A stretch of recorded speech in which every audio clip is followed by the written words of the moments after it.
Hey, Griff, just for you, what did it kind of mean for your team to close out this game without Giannis? Yeah, another huge night as far as finding a way to win. And I thought it was a gutsy victory.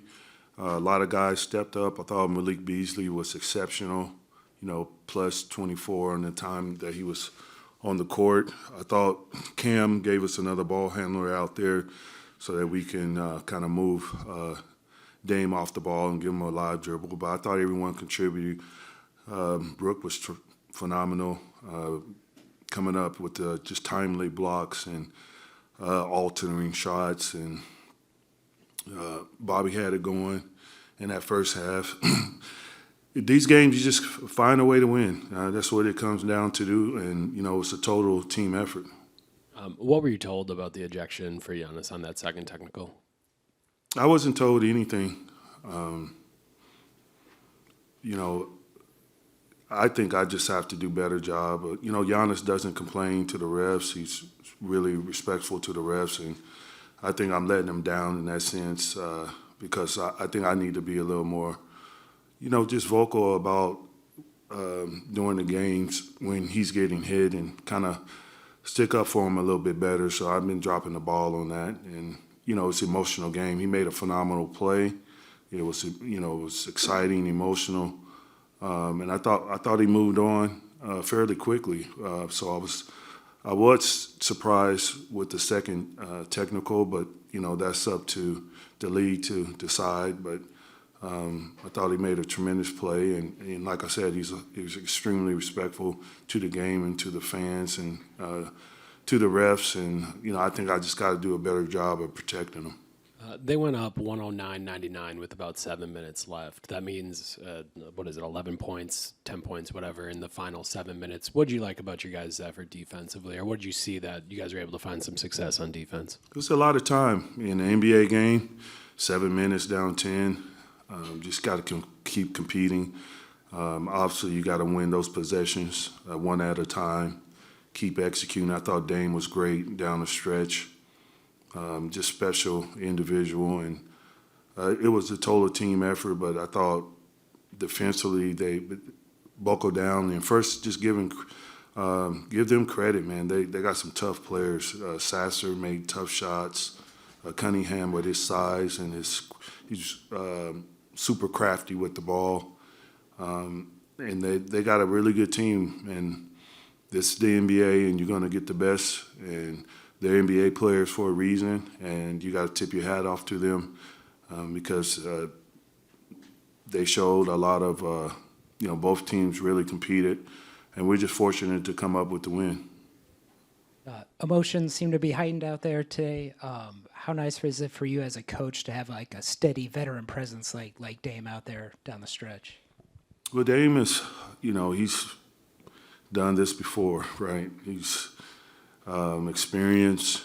He's just cool and calm under pressure. And it was an emotional game. I think the thing that as a coach, the thing that you want to see is how fast can you move on and rebound and regain, your poise. So I think that's just one thing that we can learn from and continue to work on. Sometimes things don't go our way. Sometimes you're not going to get the foul calls that you want.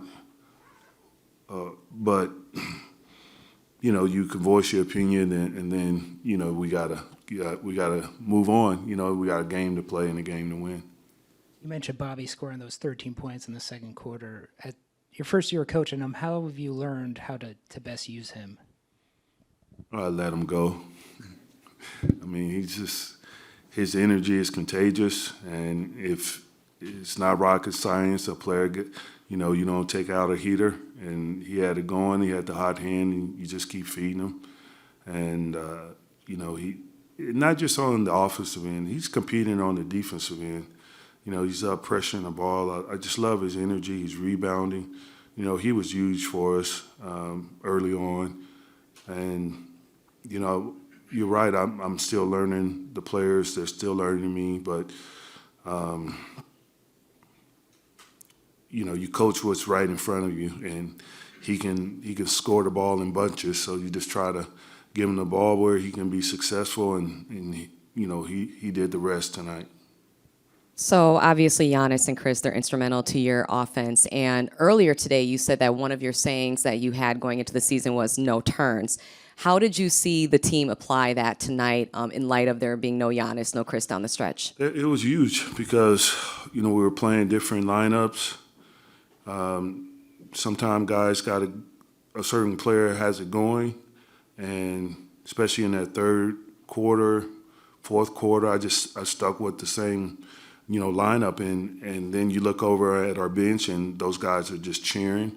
The guys that are not in the game, and they're cheering on their teammates. So that's huge. That says a lot about our culture, about our team. When you have players pulling for each other, and then when it's your turn, give it all you got, leave it out there on the floor.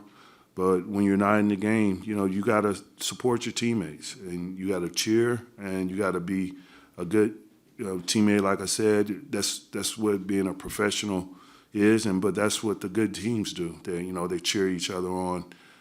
So it was fun. It's fun when you fight and scrap, and guys are leaving it out there on the floor, and you look over at the bench, and everyone's excited. And I think that the last two games have been used for just our character of our team, knowing that it's something to be said when you know that you could find a way to win, and that's going to serve us well, late and deep into the season.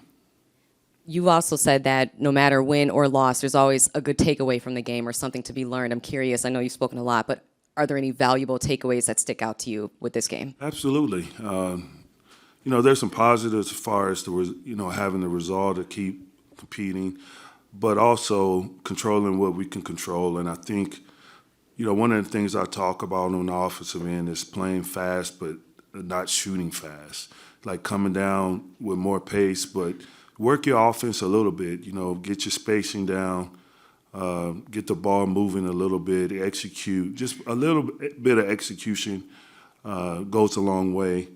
But I think at times, especially when we have the lead, you want to take good quality shots, because when you take shots that your teammates don't know you're taking, then we don't have any floor balance, and then they're racing them up the floor and laying the ball in. So just staying disciplined. That's one thing we'll talk about tomorrow on film, is just play fast, but don't shoot fast. Work your offense, screen, execute, and then we'll get a good shot, and then guys will be in position to get on the offensive rebound. So defensively, we still, a lot of work as far as, the guards that we've been playing the last few games are just exceptional. Last three games, I would say, just fast, quick, explosive. So we just got to get better. It's a snapshot of where we are. But, sitting down, sliding, moving our feet, trying to keep these guards in front. And it's tough. We're playing some very explosive guards. But it is what it is, and, we just got to get better at it. Can you just take me through that last play, just like what you guys had called the execution, and Jay being able to get that tip and force it all the way to the backcourt? The last defensive play, I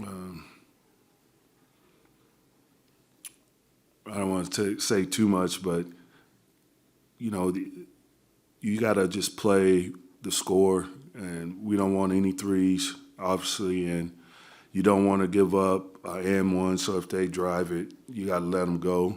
You just got to be physical and come together and switch if we're switching. We had Brooke on the ball to give us some little bit of size and keep him out of the action. Force the ball up the floor instead of they just hit one in the corner. So I wanted to take away the corner. And then the rest is up to the players. They just made great plays down the stretch. They were physical, got deflections. And it was good. In that fourth quarter, I felt like the ball was kind of bounced our way down the stretch. And you need that. You need a lot of things go well. But give our guys credit, man. It was a gutsy performance, and just super proud of them.